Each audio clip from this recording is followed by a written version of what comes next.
Hi, my name is Adebayo Oke-Lawal of Orange Culture, an androgynous menswear brand based in Nigeria. I grew up around stereotypes. I grew up being suppressed by stereotypes, and so I'm inspired by stereotypes. I really wanted to create a brand that sort of combated those things that I felt were cliches, or I felt were problematic stereotypes, in a sense that weren't really helping us, but people thought, oh, it's what has been, so it's what needs to exist. And so for me, that was really, really one of the biggest inspirations. I was also inspired by toxic masculinity, which I was surrounded by because I went to an all-boys school. And so seeing that and watching people experience that in terms of relationships with other guys, relationships with their parents, or with their dads, with their brothers, I saw that there needed to be a conversation around why men had such issues being vulnerable and expressing themselves.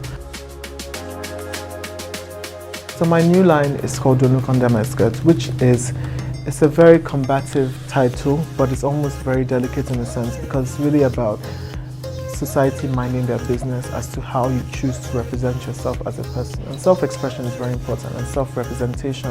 And I feel like society sometimes suppresses the way people choose to express themselves because maybe it doesn't suit, whatever they feel is okay, in terms of how, society has pushed these sort of like stereotypes upon us. But I find that is something that people do. People ask you, why do you? People just stop and ask you, why are you wearing these shoes? Why is your hair like this? Why, And it's like, why is it your business? Why are you looking under? And the thing is, I could have said, why are you looking under my trousers? But I feel like, literally, a skirt is the most invasive thing anyone could look under. It's like once you look under the skirt, you're seeing the person's privacy, and I felt like that's really the thing I wanted to combat. It's like, leave people to express themselves, and when people are allowed to have the liberty to express themselves, that's when you see true beauty and true diversity in its form.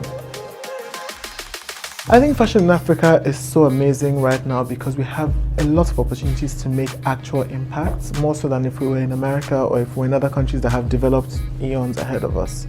And I feel like fashion will be such a huge part of the way Africa shapes its future and the way Africa progresses as a people.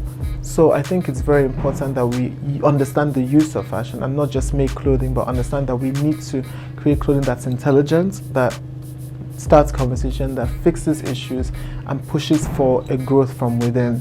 And I think that that's so important. Fashion is a business. Don't rely on social media aesthetics. So much work, so much dedication, so much sacrifice. Sometimes you'll be so tired and sometimes you'll be so excited.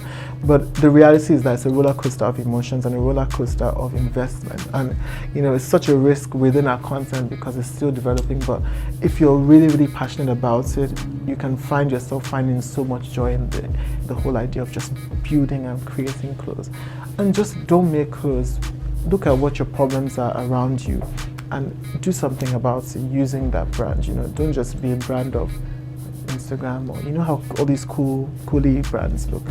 Do something, and make an impact with whatever it is you're doing.